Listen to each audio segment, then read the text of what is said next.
We looked at somewhere around 50,000 young people across the U.S. and British Columbia. We found about 100 to 300 living adult relatives on average for them. And out of that group, according to Child Trends, an evaluator, 5 to 8 of those adults came forward and said they wanted a relationship for a lifetime with those young people. That's at a rate of 94%. Welcome to Care Vision's Professional Talk, the discussion show that brings you vital insights from leading voices in social care, education, health, and youth development. I'm Humphrey Hawksley, and I speak to trailblazers, researchers, and practitioners, and for all of those interested in how we care within our society, come join us. Whether you're a practitioner, educator, family member, or curious learner, join us to think, reflect, and grow new ideas. Hello, I'm Humphrey Hawksley. This is Care Vision's Professional Talk with the second of two conversations where we focus on family, about its critical importance. I know everyone might think that's obvious, but before I say any more, welcome Kevin Campbell from Pale Blue and Family Finding. Hey, thanks, Humphrey. Good to be here. Thank you so much. Thank you for your time. Before we start in earnest, what is Pale Blue and what does Family Finding do differently to everybody else? Yeah. Pale Blue is a company that Elizabeth Wendell and I started 5 or 6 years ago, and we needed a structure to hold the various areas of interest that we have in our work. And then the connection to Family Finding goes a long way back. Elizabeth and I have known each other almost 20 years. And that's about the time that I was doing a research project, which is how I met her, where we were looking at the longest waiting young people in the out-of-home care system in the United States. And we were asking 3 questions in response to what we had been taught about them, which was they were described as having nobody and needed the care system. And so we set out to empirically test that thinking. And so we went looking for how many living adult family members could we find for the longest waiting in care. Some of the longest waiting were in custody from the day of their birth until their 23rd birthday, living in various institutional and foster settings. And we looked at somewhere around 50,000 young people across the U.S. and British Columbia. We found about 100 to 300 living adult relatives on average for them. And out of that group, according to Child Trends, an evaluator, 5 to 8 of those adults came forward and said they wanted a relationship for a lifetime with those young people. That's at a rate of 94%. And that was really the change for us, because that kind of level of 94% is almost universal, which was really quite unexpected. And that's all the Family Finding was. It was an empirical test of whether that claim was true or not. It does what it says on the tin. Is how exactly. It finds in fact, family members. Yeah, it got named after the fact, and it literally got called it after that. And just on a sort of personal, not personal, all of us individually, what is this bond, this family bond, this biological bond that is so important in our lives? Just sum that up for us.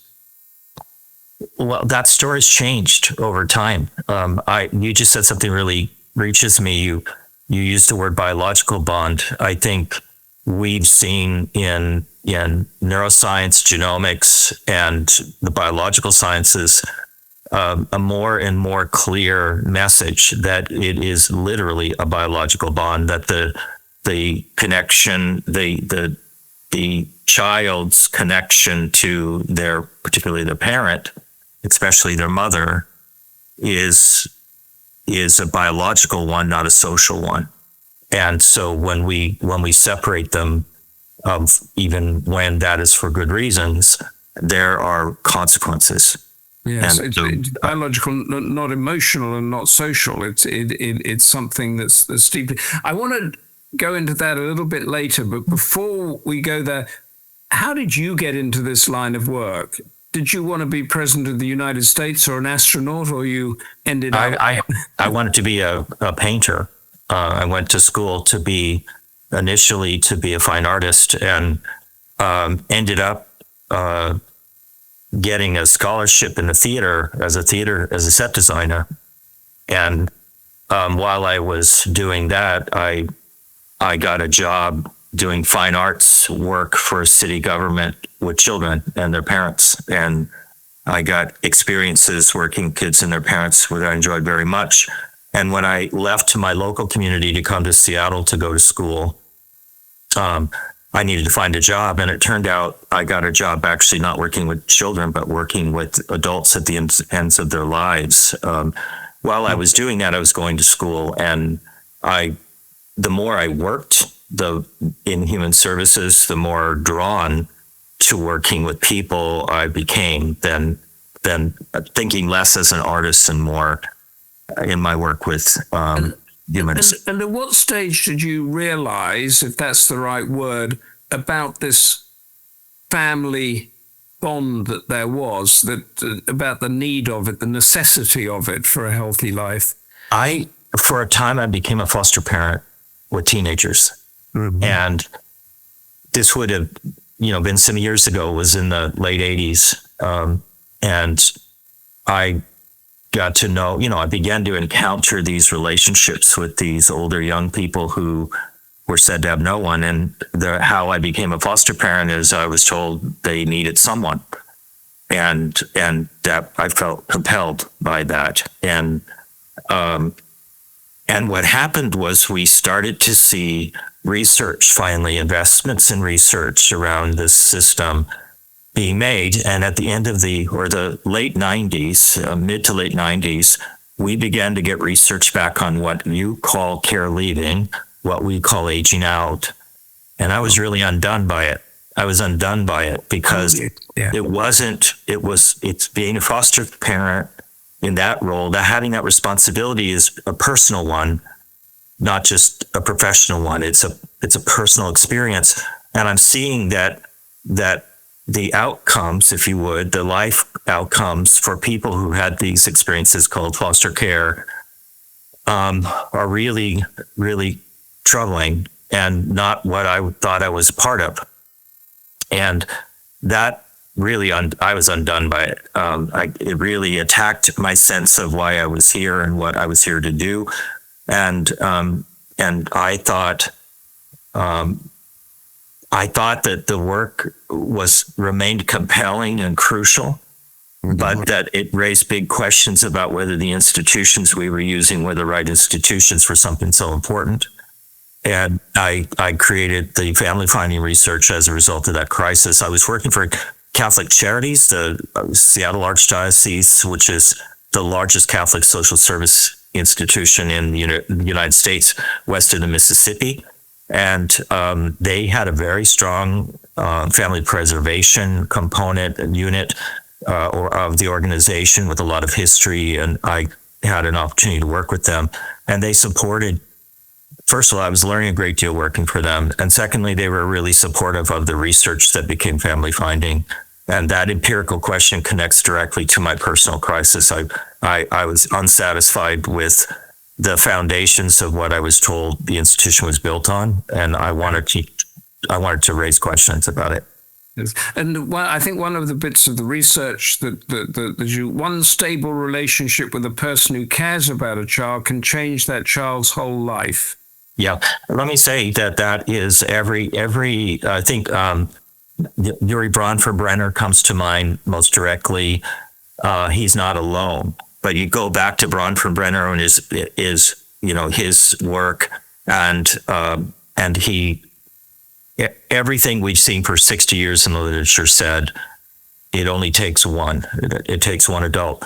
What's become clear in our more recent work is it's not just and this is what the industry was. The industry is built on the idea of that, and it suggests that anyone can be that. That's true to some degree. But what we're learning is that there's a difference in the impact depending on who that person is. It's not. In other words, children cannot. We have a theory that we've got centuries of theory that children exist somehow separately from their parents and their family, their culture, and their community, and they can be separated and fostered elsewhere, and they'll be fine. That's not what we see playing out here. We don't see that in the adoption world working evenly. We don't see it in the fostering world. There's a difference, and we're trying to understand those differences and we need to consider what we learned about that in public policy making. And when you're family finding in these circumstances, so you might have one very good person that the young person trusts, but they're not a family member. When you reach out to the family, there's the core element of the family there, who the parents of that generation. Then there are uncles and aunts, and then there are extended cousins and that. Would any of those be better or replace or be good for that? The best we know, it won't surprise you. The best we know is the best opportunities are people the child knows and knows them. So the fact that one is related is not unimportant, but there are differences as far as we can tell in how regulating those relationships are. And it depends on who the child developed feeling regulated by. So they had to have access to them. Mm-hmm. So that you think about the most powerful example is our mothers, and that regulatory relationship is built before the child's even born. So even in severe neglect situations, the child still built their regulatory system relying on that particular person. Mm-hmm. And you may not like the way that person is living, but that child only understands that relationship as their co-regulator. And so this gets complicated quickly because it doesn't fit the narratives that we tell about who a good parent is and who a parent is. Weekend. I mean, I just want to go back into history a bit, because this element of family, I mean, after the Second World War and after various crises, the Red Cross, for example, and other things, they have got huge resources, haven't they, or put into finding family members. Yeah.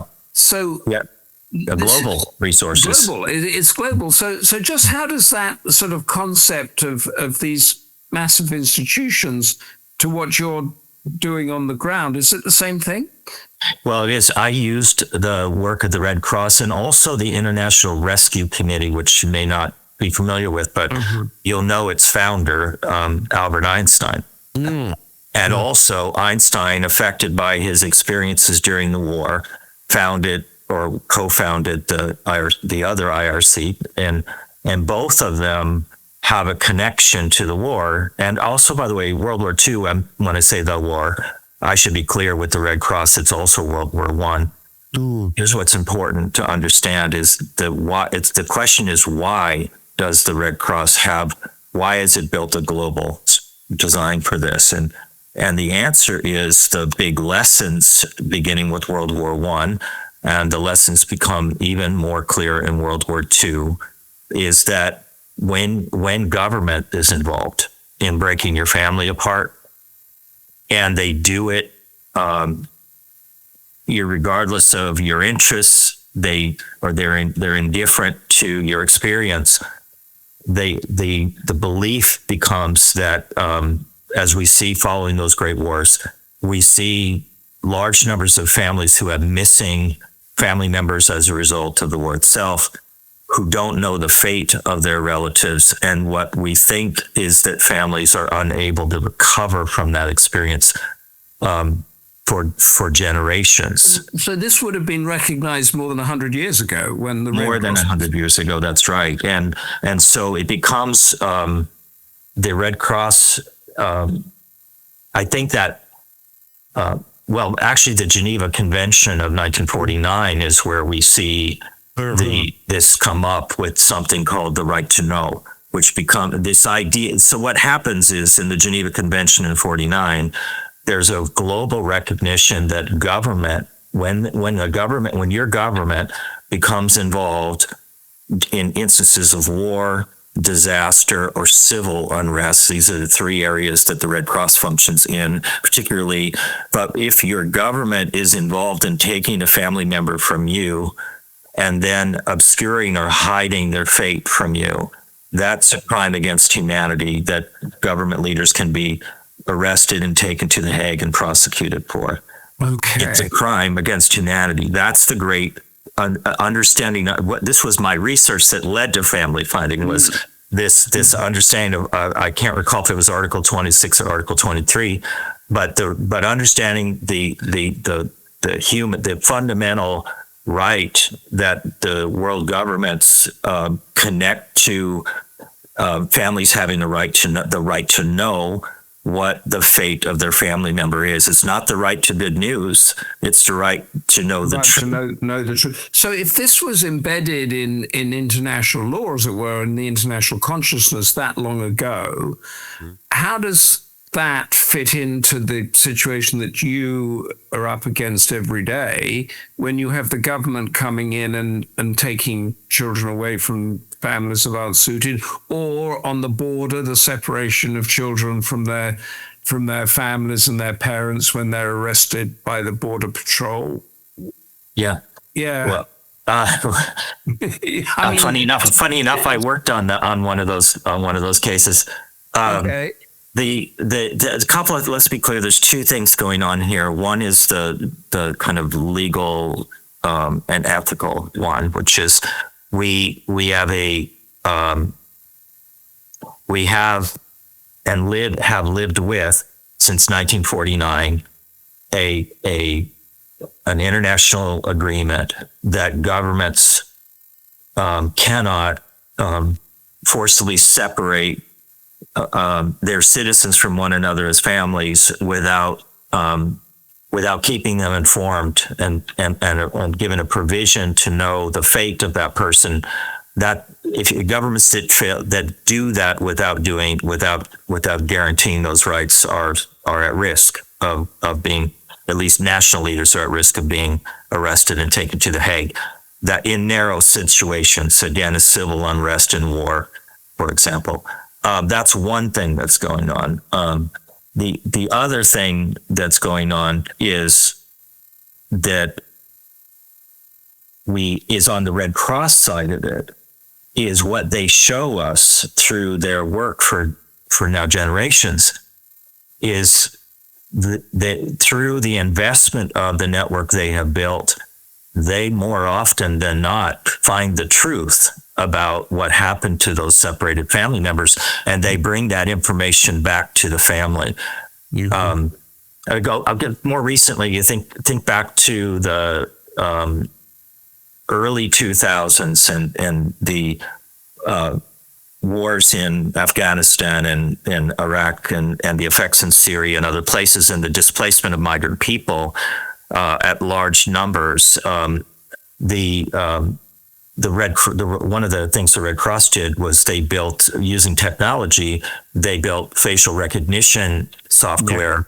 Yeah. And so if you were one of those families and you were missing somebody, and you could make a tracing request online, you could upload your photo of that person's face, and their system, if they encountered that person anywhere in the world, they would match them, and then they would contact the people who were missing that person, and they would put them in contact with one another. Why are they doing that? That's more than a law. The underlying reason for the law was that it was so devastating to households to have someone go missing.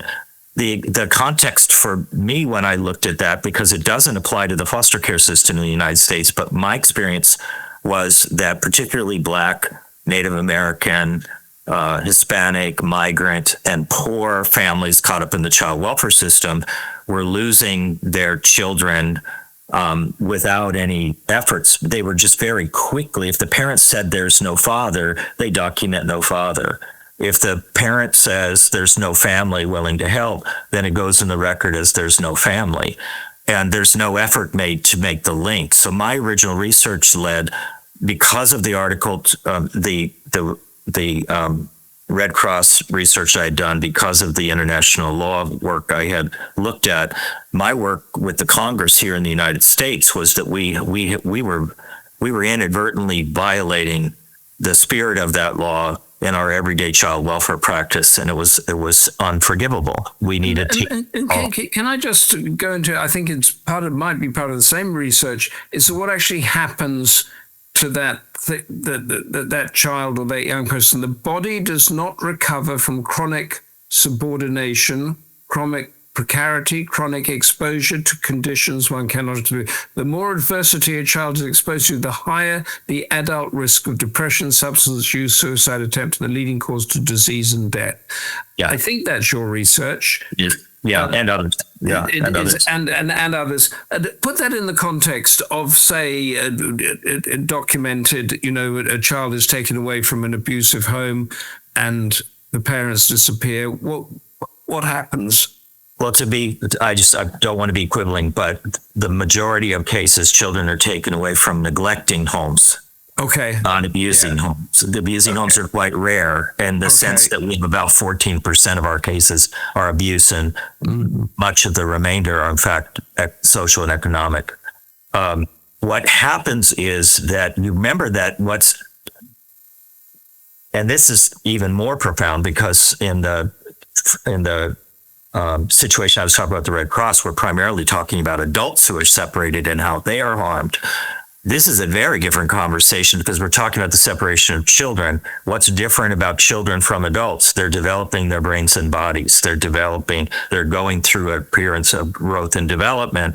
And the way that we're learning that children grow and develop is that they respond to their build. This is our we call it a superpower. Our human superpower is an extraordinary embodied ability to make vast adaptations to survive what we are experiencing. And no more are we able to do this than when we are children. And so when you think about that and put it in this context, what's the problem with separating children preventably from parents, from their extended family, from others they have that co-regulating relationship with, is that when you break that co-regulating relationship and put them with a stranger, however resource they are, the child is their development is responding to whatever is happening, and so they're literally developing down to a molecular level the way that their what we call a super system operates later. And what you're building into them are, on one hand, what you're getting is we say not broken, but a Formula One race car. When you think about what we call it, treating kids in residential facilities and other, we talk about treatment, we talk about programs, and we're trying to respond to things that we call psychological or psychiatric problems or psychological problems.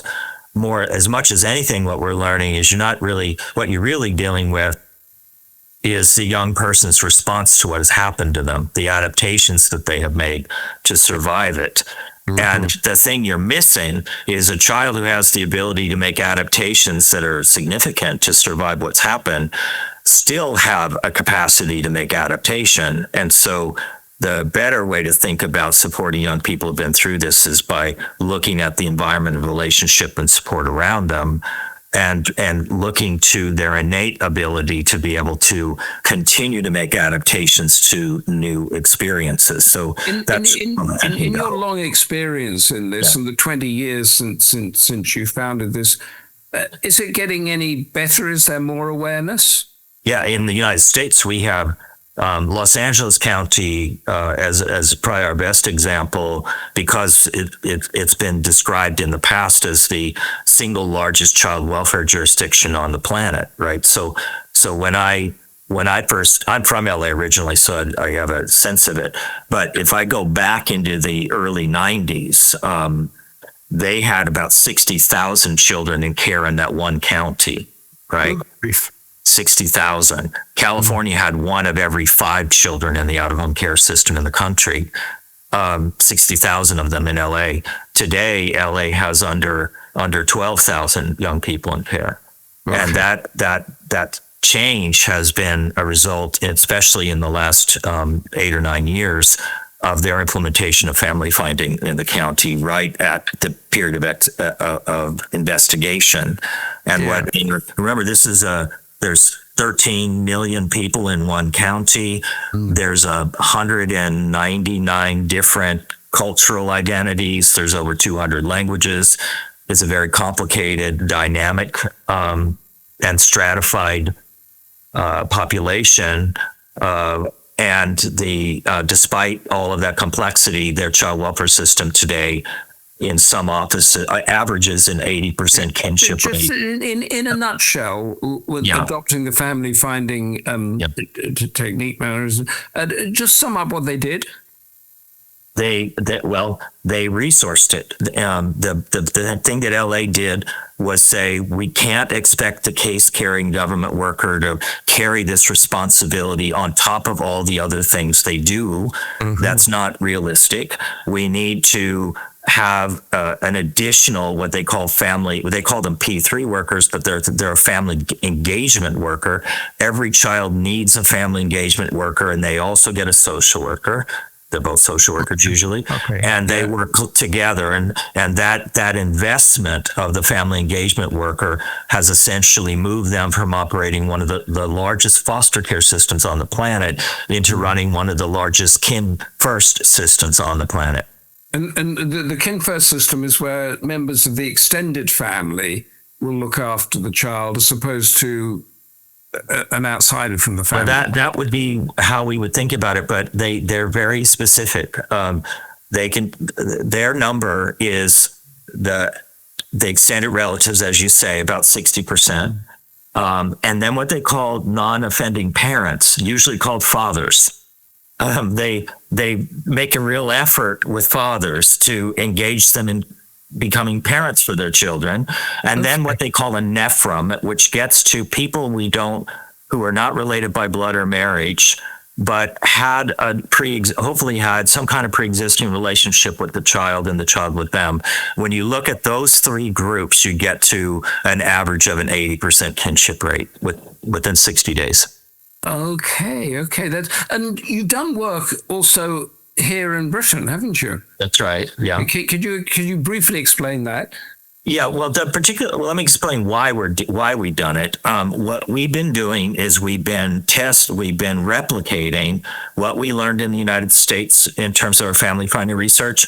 We've gone to Australia extensively, across Canada, into the UK, Netherlands, Belgium. And what we've been doing is simply setting up project designs where we're demonstrating by coaching local practitioners that you have the same capacity for kinship care that we saw in the other places. And it's just a demonstration to local policymakers and practitioners that they could reproduce same kinds of patterns of outcomes that we've seen elsewhere in the world. And did that happen in Britain? It is happening in Britain. It's happening right now, is it? Yeah, and it has been. I've been coming to Britain or involved with, particularly through North Yorkshire and now the city of York, for over 10 years. And we've been involved with the last two governments in conversations about with ourselves and local authorities, with the national government. And I think one of the things you're seeing is a move towards a kinship conversation that we haven't seen before. And are you seeing the sort of results here in Britain that you saw in Los Angeles? No difference. No different. So it's all moving. So that's moving in a positive direction. I would like to right now bring in Danny Henderson from Care Visions, who the host of Professional Talk. Danny, you heard what Kevin had to say. What are your thoughts? It's fascinating, Kevin. Good to see you. What's the questions? And sorry, is it okay if I ask you a couple of questions? Please. One of the things you talked about that kind of I felt like I really needed to urgently ask you was in relation to sort of the idea of treatment programs within institutions and sort of, that supporting young people to kind of through therapeutic interventions or psychiatric treatment, or to try and sort of address behavioural issues, and kind of well versed on these being adaptive behaviours in response or reaction to trauma or adversity. But we kind of struggle to hold on to this idea that it's relationships and the environment through which young people can make further adaptations, and possibly, I take the point that that's limited within institutions, and probably easier expedited, far more effectively expedited in kinship arrangements. But is that still? It feels like a slightly kind of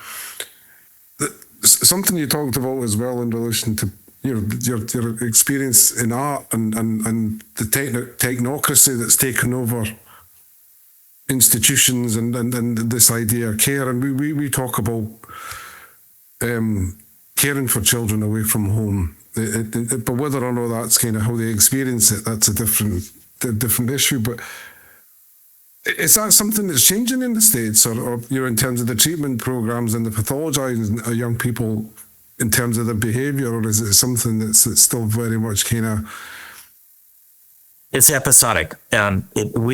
We continue to have, and it varies from state to state.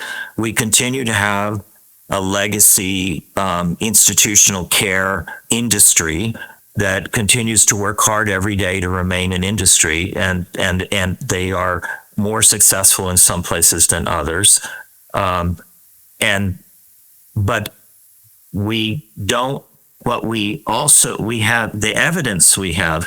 Yeah, unfortunately, the growing evidence we have, by the way, and not just in the United States but internationally, is that if you had to pick a setting to put a young person in to achieve, whether you call it treatment or safety, there's no worse setting to put them in than a congregate care setting, away from their family and community. And when I say no worse, what do I mean? I mean that we begin now to have longitudinal findings about people who've had those experiences up to what we call the early midpoint of life, which is about age 49 to 50. And we can see, looking at cohorts, and the UK has one of the most profoundly important studies about this from the Looked After Children All Grown Up research of Sacker and et al. They show us by comparison. We can look at people who had congregate care versus foster homes with non-kin versus kinship care versus staying with a parent, and we can look at what they have to say about their health and social outcomes up to the early midpoint of life, and the health and mortality outcomes for those that go to congregate care are extraordinarily poor. And that is an indicator. I know Humphrey asked me a question twice I didn't really answer, but I will now because it matters. Is that I think what my interpretation is that we're beginning to recognize, in a way we haven't, or I think our policy hasn't before, that there are boundaries to that get crossed in terms of human development, where people really have difficulty bouncing back or recovering from their experience. In other words, you can so disrupt a human being's development and ecology that you can basically destroy their health, and their recoveries are very uneven. And the more institutional the childhood experience, the more you've crossed those boundaries in ways that are difficult to recover from. Danny, does that resonate with you? There are definitely some issues in terms of the portrayal of care outcomes that I remain kind of sceptical about in regard to the care placement or the type of out of home care that's been kind of used, and it's difficult to know to what extent that relates to pre-home care experiences in terms of trauma. Yeah, well, let me clarify that, because I appreciate the way I've said that is not clear.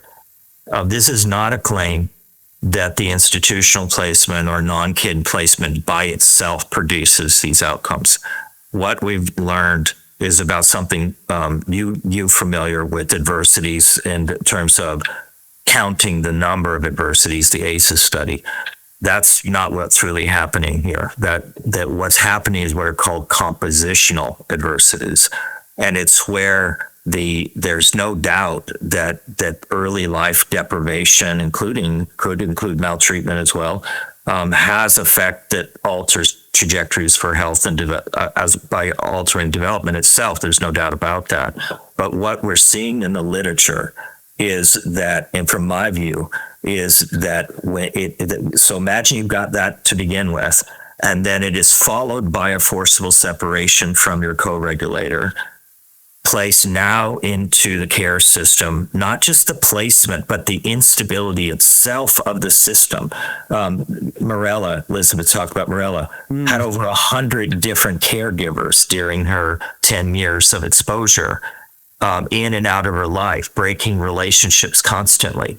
Those are adversities too. And the uncertainty, will this ever be better? Will it ever end? Who's my mother?